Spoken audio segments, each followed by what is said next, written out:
Hi. Oh, welcome back. I'm Denise. I've been your host so far. Okay, just watch my camera, okay? You're right in my shot there for a second. Yeah, you were. Oh. We've got a question over here from the producer's desk. There we go. Over here. Hey, what's your name? Brent. Hi, Brent. Got a question? Yeah, Neil, I was wondering which album you would consider as your best. Which album's my best album? Boy, I don't know. I really don't. I liked a lot of them, you know, better than others in retrospect. But, you know, for feeling, I think that for purity of performance and feeling, I think Tonight's the Night's probably a good one. Yeah. But still, it was just such a, you know, it was very emotional, that album. So other albums where the performances were as good, but the music wasn't quite as vital.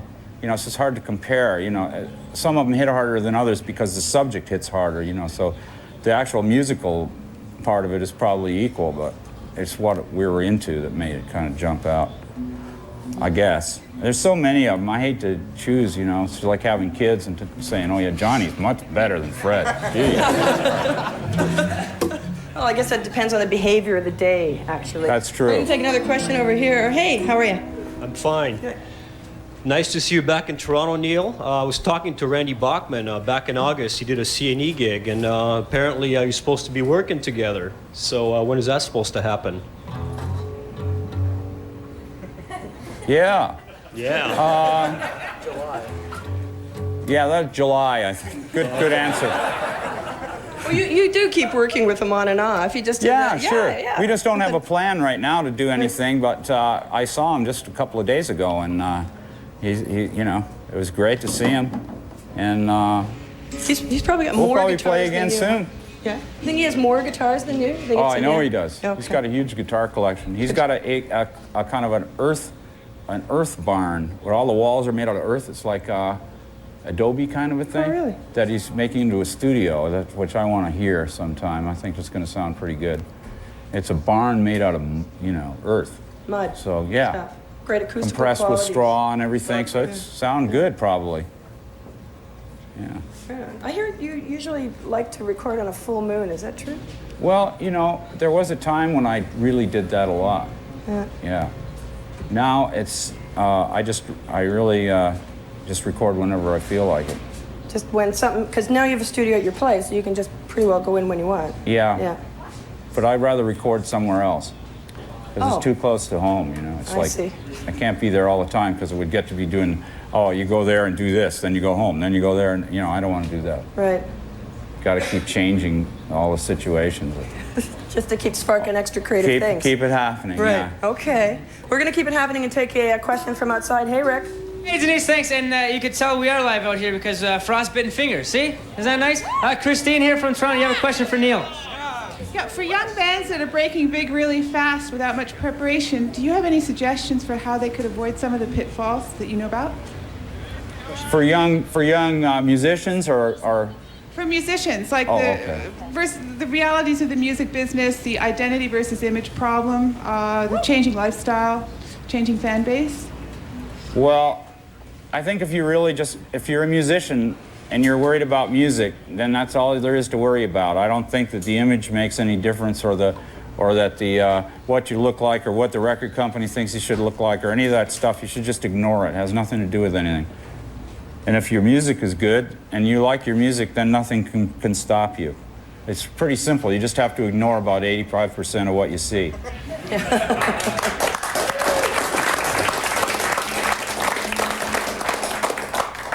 It sounded too easy. It's not that easy. We're going to take a question from Speaker's Corner. This one's coming to us from Prince Edward Island. Listen carefully.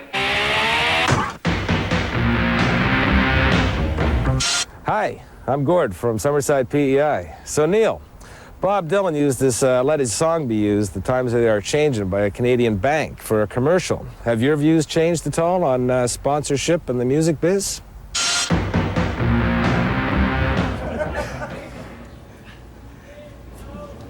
Yes. What year is this? 96. 96? Yeah. I think we lost that one. Lost the battle? The corporate sponsorship battle. But what a great fight it was.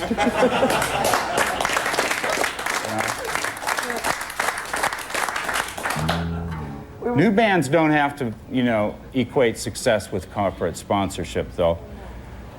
Hopefully. There was a time in the 80s when it seemed like that was it, you know. The way to make it was to be, you know, a Pepsi spokesperson or somebody, you know. And I think it's cool for sports and it's cool for everything. It just depends on the musician. Depends on the person. Some kinds of music are more image-conscious music or video-conscious music or whatever you want to call it. You know, I don't think it's so bad that those people identify with products. But for somebody singing about something that they care about and that they think that the audience cares about and everybody kind of gets into, you know, then when you do a commercial and take that love and that relationship and steer it towards a product, then something wrong with that. Well, this show's sponsored by nobody. We've got a phone call from Ryan in Kitchener. Hi, Ryan. Ryan? Hello? Ryan Brian's hung up. He just hung up. Didn't want to be there. How about you, John? You got a question? Sure. Okay. First of all, thanks for the music, man. It's been a great 30-year ride. Thank you. My question for you is, do you still consider hot wiring and stealing a truck with Jimi Hendrix at Woodstock the highlight of your career? No, it's not the highlight of my career. But, you know, I've heard this story back so many ways. Now, it's hard for me to tell what the real story is. I think Melvin Belli this lawyer was the guy who hot-wired the car. And I think he's not with us anymore. So I could add a lot to that story now. Would you care to?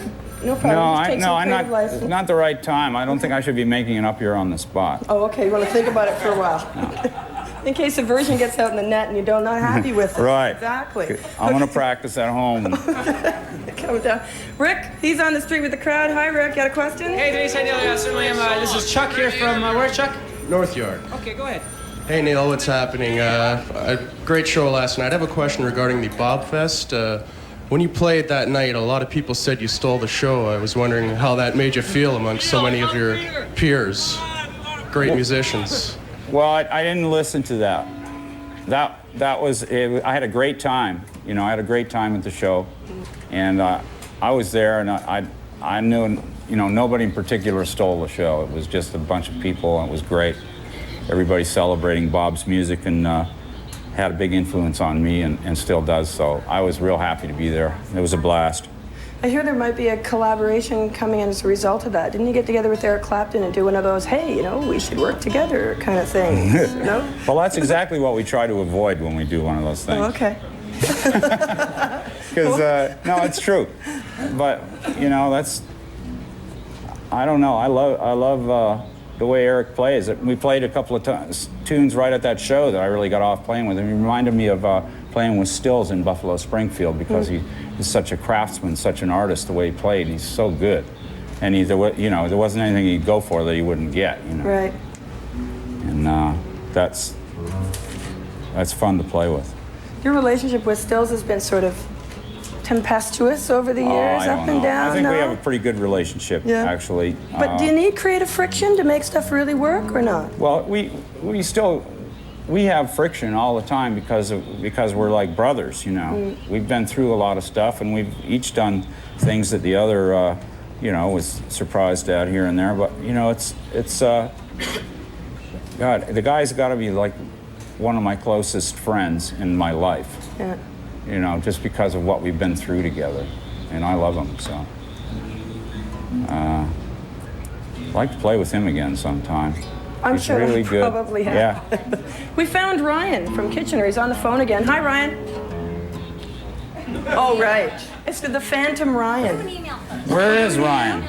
I'm right here, Neil. Oh, there you are. Okay, Ryan, where are you? I'm in Kitchener. Oh, okay. That's good. That's why I can't see you. Yeah, that'd be why. Anyways, Neil, my problem, actually not my problem. My question is, what exactly, who exactly, actually, do you feel... I'll tell you my problem, you tell me your question. Okay.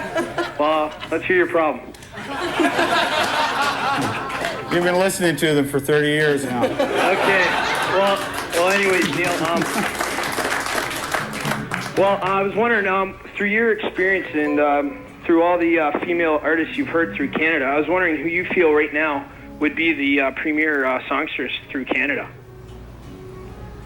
Through Canada? Right Yeah, like- now? Or, yeah, you know, and in the past. of all time? Well, both if you want. Oh, man. What are you trying to do to me here? Who's the best? There really is no best, you know? Well, who There are your isn't. favorites? You know, I love Joni, but there's you know, there's so many others. I mean, there's you know, I could sit here and name them all too, but Well, who do you feel right now? I don't look at it that way. I get a feeling from music, and from some people give me a feeling more than others at certain times. But it's a question of being better. I mean, look at when you look at an artist like K.D. Lang. How do you you know, she's got so many different personalities within herself. Which one of those personalities do you like the best? I mean, I don't know.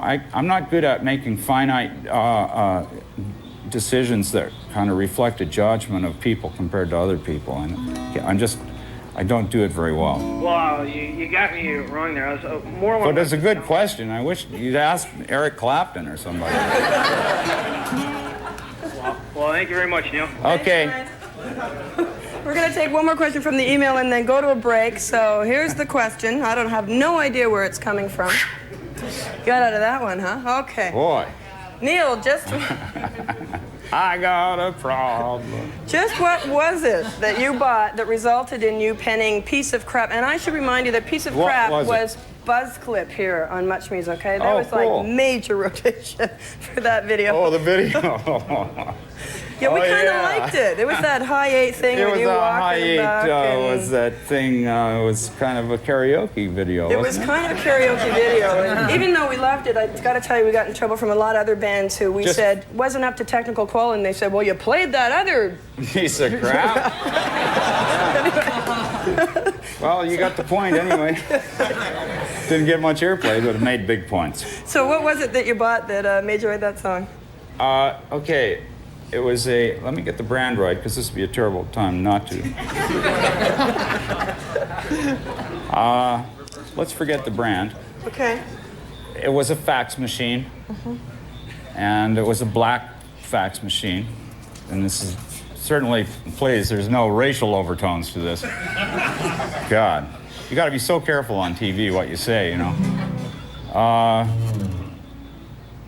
But it was the kind of bubble jet one that puts out the real paper, not the fax paper, which, you know, like fades and cuts your hands and is. This is the good paper came out of this. Okay. But it never worked. It never worked. And I bought 2 of them. I bought one for me and one for my wife for her office. And I was real happy when I brought them home. Set them both up. Neither one of them worked. And it was a discontinued model, and there was no service, and there was nothing. So that's what I wrote Piece of Crap about it. Now the story's out. Well, one day we'll find out the brand, and they'll probably send them a couple free ones. There you go. We'll be right back after this on Neil TV.